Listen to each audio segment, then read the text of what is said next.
Welcome back to WSJU Radio, the number one college radio station in New York City, with your host, Intro Cat. Today we have a very special guest dropping hits like Still, Steppin, Intro, Bosses of Brooklyn. Let's get it. More, we got Kush Binflockin in the building. You know what's going on. Binflockin, trying never stopping, man. How's it going? How's life? I'm good, man. I'm here, man. I'm living super rich, man, as I'm supposed to, man. Boy. So, where did you grow up in Brooklyn? I grew up in East Flatbush, the 50s. All right. How was your childhood like? What you mean?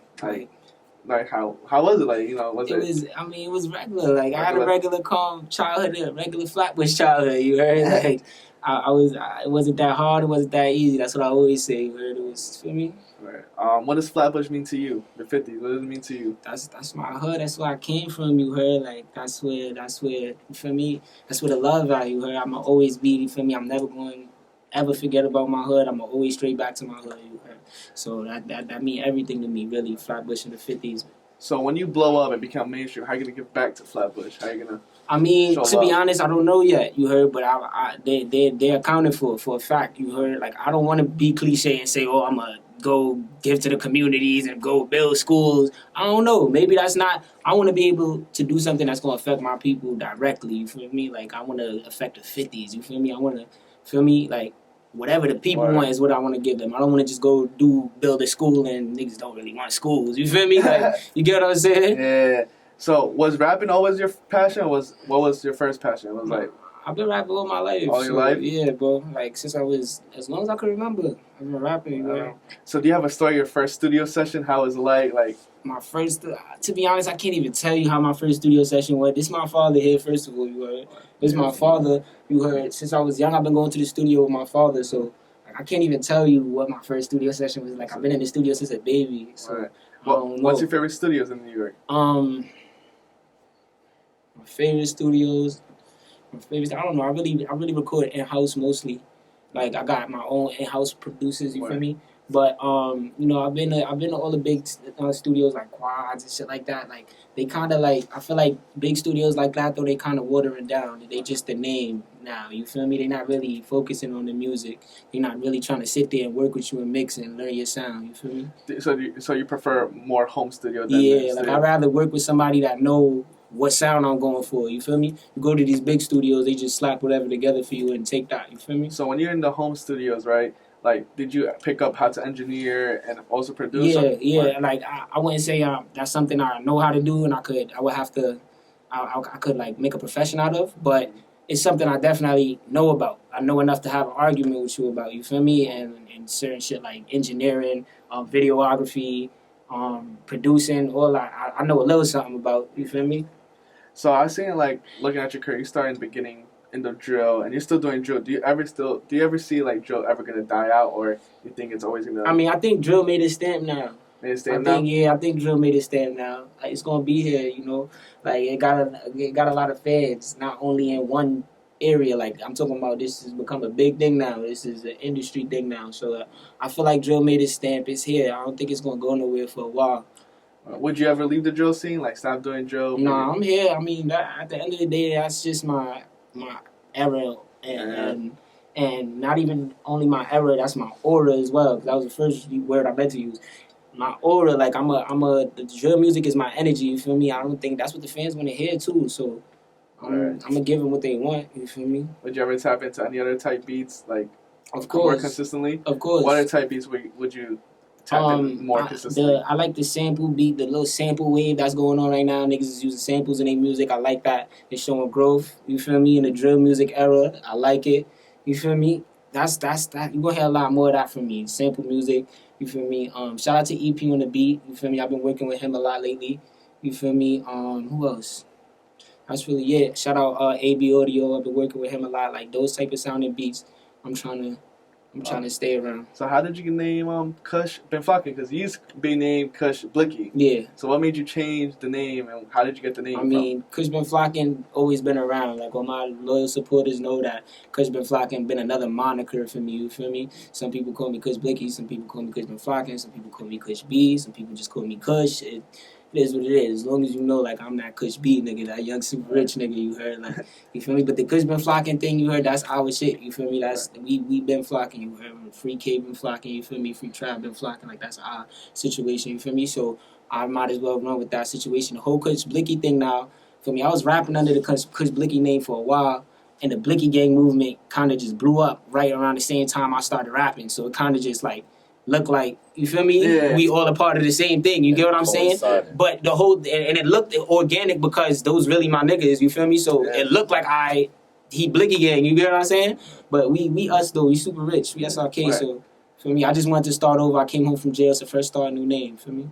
Alright, came out of jail, change up your name. Yeah. Alright, so you spoke about the Blicky Game movement and all that. Who's the most lit one in the group? Like, they go to a party, like, it's like... I wouldn't say it's a more lit one, you feel me? Like, everybody got their own little personality, you get what I'm saying? Certain females gravitate to certain nigga for certain reasons, you get what I'm saying? So... I mean, you might be in a party with me and you might be litter than me in terms of views, but the bitches know I'm that nigga. You get what I'm saying? You get what I'm trying to say? So it be like that sometimes. So I can't really tell you who go to a party and get the most. Like, I can't really tell you that. All right. So who's the first out of the whole group? Who's the first person to believe in you? Like, yo, you about to make it. Like, I don't know. All my niggas believed in, but from the start, like from the start, they had faith in me. I ain't gonna lie. Like everybody always said, Kush gonna make it in this rap shit. I ain't gonna front. Anybody I let hear my music, they always say the same shit. I remember he was rapping from he was young, so they already knew his history. Yeah, they already know what's up with me. They already know what's up with me. You spoke about SRK. It's called like Super Cartel Music, right? Super Rich Cartel, right? That's a fact. That's my team. So, would you ever want to turn that into a major label? Like that's the plan. That's the plan. That's the plan. There's nothing more than that. You feel me? We trying to turn it into a music label. You see what I'm doing? We got a little artist. You feel me? We trying to make it work, you heard? So do you want to sign artists only from New York, or would you want to tap into like other places? As of right now, like we trying to work on ourselves, but like in the future, like I said, I would like to be a major label in the future, and I would like to sign young people like myself, you feel me? Bring people out the hood, you feel me? But that's basically who we working with, people from the hood though. Yeah, right now we working on our people. When we say working on ourselves, we mean our peoples from the 50s. Yeah. All right. So would you ever sign to a label, or would you stay independent and then just grow SRK? I mean, to be honest, I don't wanna like stamp anything. You get what I'm saying? I don't wanna say what I'm gonna do next. You feel me? Because I'm open to anything. You get what I'm saying? As of right now, I'm independent, and as of right now, that's what I'm on. I'm independent, and I'm gonna keep going that way. And if something you come along the line and I like it, feel me? I'm taking it. Proper numbers always talk. Yeah, that's a fact. Numbers talk, and we super rich. Talk nice. Exactly. So you spoke about you've been rapping so long. You talking about SRK and all that. What's it called? What was like the biggest life lesson you learned so far as a rapper? Biggest life lesson. Clout is crazy. Clout is a drug. You heard. I feel like clout is a crazier drug than a lot of drugs these people is using. People would die for clout, you heard. And it's crazy, it's scary, you heard. It's hard being a stand-up regular nigga in this game, you heard, because niggas is dying for clout. Niggas is doing anything, you heard. So that's my take on that, you heard. People would just do anything for like 5 minutes of fame. Yeah, that's a fact. And it's worse than ever right now, you heard. And I don't like it. I'm trying to stay away from shit like that. Nah, that's a fact. Nah, you gotta stay away from that. You gotta become a star. Yeah, I'm trying to do it the right way, make good music and make people like me for my music. None of that other bullshit. And then, speaking about your music, you just came out, you just dropped your first tape called Still Steppin'. What's the meaning behind it? Basically we here, we still stepping, and we forever stepping, man. Like, we not gonna stop. Like, feel me? We got indicted. A lot of shit happened to us. You feel me? Like, we done been through a lot of shit, a lot of turmoil, a lot of ups and downs, but we still here, man. We still stepping. All that adversity, we still stepping. We still moving. That's a fact. What made you choose those 7 songs? Because you probably had a lot of songs in the vault. Like, what made you choose those 7 songs specifically? Honestly, it just felt right. We feel like the fans will feel it. Yeah, it felt right. Like, every time I put my music together and I put out music, I think about the fans first. Like, what do the fans want to hear? You feel me? Yeah. That's what made me drop this tape so crazy like that. I'm like, nah, they want to hear more from me. I'm dropping my videos. They want to hear more from me. I've been going, you feel me? So I'm going to give them Still Steppin'. And when I put the tape together, I felt like those was the right. That's what they want to hear right there. You feel me? Excuse our dialect. We don't mean to call them fans. They're all our supporters. They're all people who back us. Yeah. So we're not really fans like our supporters. Yeah. You understand? That's a fact. So what made you decide to choose on one feature? Super Gates. Right now, that's for me. He just passed, and it's a time like Word. I wanna keep his shit alive. You feel me? I wanna make sure niggas don't forget about my son. You feel me?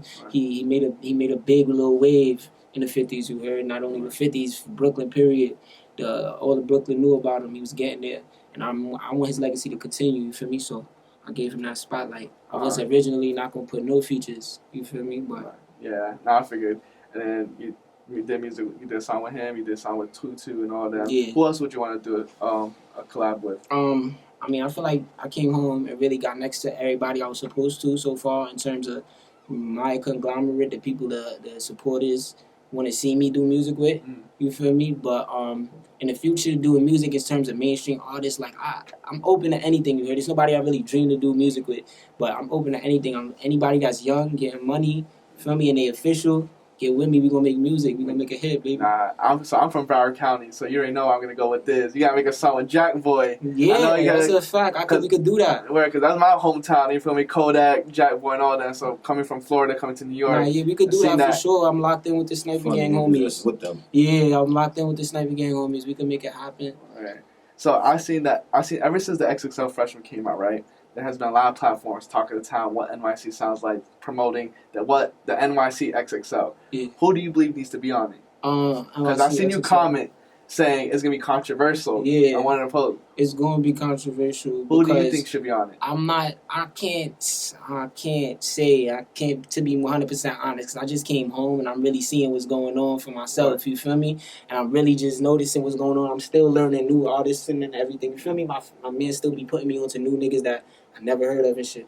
So I can't be a good judge of that. You feel me? But it's a lot of young niggas doing their thing right now, coming out of both the Bronx and Brooklyn, you heard? Definitely. It's a lot of young niggas doing their thing. I see what's going on. That's why I say it's going to be controversial. That's why I don't comment on it. Because, like, that's XXL freshman list for New York is crazy. You can't. It's hard. It's so many artists right now. You feel me? Between Brooklyn and Bronx. It's hard. And you coming from Brooklyn, do you ever see Bronx Joe passing Brooklyn Joe, or Brooklyn already made this stand? I don't think it's a race. It's not a race? I don't think it's a race. I think this is just drill at this point. No.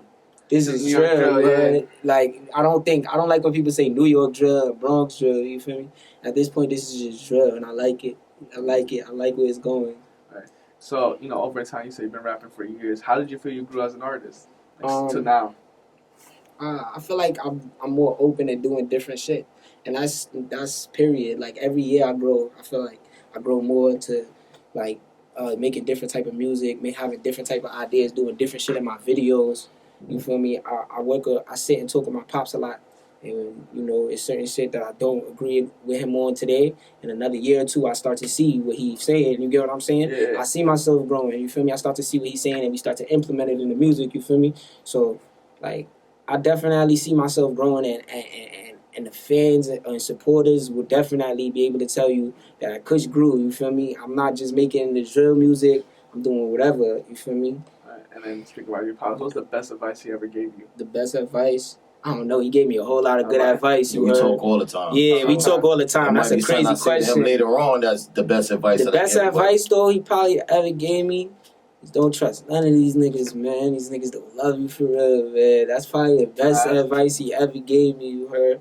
Nobody really love you for real, man, like they say they do, man. And speaking about advice, all these kids looking up to you, looking up to 50s and all that, and seeing what you guys are doing. What advice do you want to give to these kids and upcoming rappers who look up to you guys and, like, I want to be like them? Stay doing what you do. Your passion is. Yeah, stay doing what you do and stick to it. Don't let nobody derail that's you. How That's true what it is. keeps stepping me. That's what That's how true still it is. stepping. You feel me? Don't let nobody stop you. Don't let nobody derail you from your plan. You want to plan. be super rich, go do that.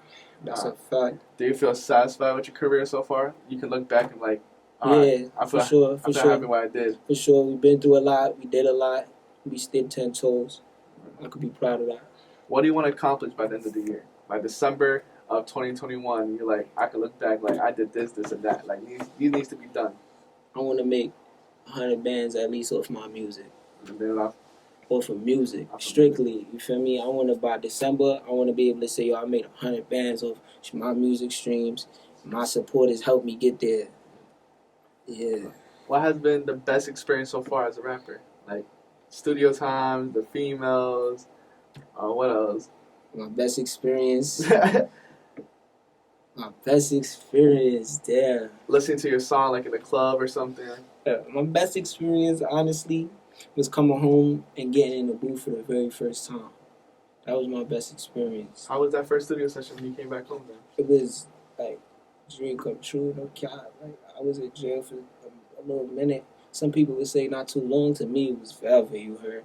I was in jail. I was pissed off. You heard? I couldn't wait to come home. I couldn't wait to get back in the booth. I felt like I was just wasting my life. So for me to come home and finally step in the booth, it felt right. You heard? How many people was there? Was it just you and your pops, or was like everyone was there? It was a lot of people. It was me and my main people though. It wasn't too much people. It was the people that was there for me during my bid mostly. So. And then when you're in the studio, what needs to be like the lights turned off? You need drinks. You need smoke. I mean, I'm a heavy smoker. Anybody that know me, I smoke. You feel me? So I smoke before I literally do everything. I smoke before I smoke. You feel me? So I smoke regularly, but I don't have to be intoxicated to be in the booth. I can make a song fully sober. But, you know, I do, when I want to have a good night, a good session, I'm with a few of my dogs, I do dibble and dabble. Do you like to write your lyrics or like to freestyle? I like to write. Right. Well, how do you deal with all writer's block then?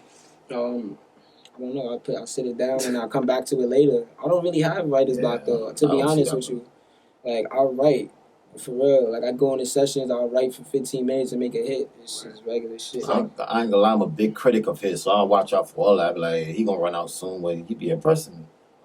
Be really impressing me. So you trying to be like a Dirk type of time where it's like trying to make 100 songs in a day. Yeah, I'm trying to drop. I'm not trying to play. I've been going for a minute, man. My supporters want to hear me drop, so I'm gonna drop for sure. So what can we, you just dropped the tape. What can we expect in the future? How soon can we see another single or even another tape? Oh, nah, you definitely gonna see a couple videos drop soon. I got a whole lot of music I ain't dropped yet, man. Like I'm just trying to like plan it right. I don't want to drop all my music stupidly and it don't go nowhere, go over people's head. You get what I'm saying? Right. I'm trying to strategically drop my music, but trust me, I got y'all for sure. They somewhere we gonna go up. I got a lot of projects on the way. I got a lot of videos. I got a lot of singles, everything. Like we go features, everything. All right. And out of all your songs, what do you think is the best verse you ever written? Ooh, I don't know, bro. Every time I go in the studio and make a song, I think it's my best verse. You heard? And that's what I love about me. You heard? I go in the studio, I make a track. This is my best verse. If I make a song right now, that's gonna be my best verse. You heard? That's just what I do. All right.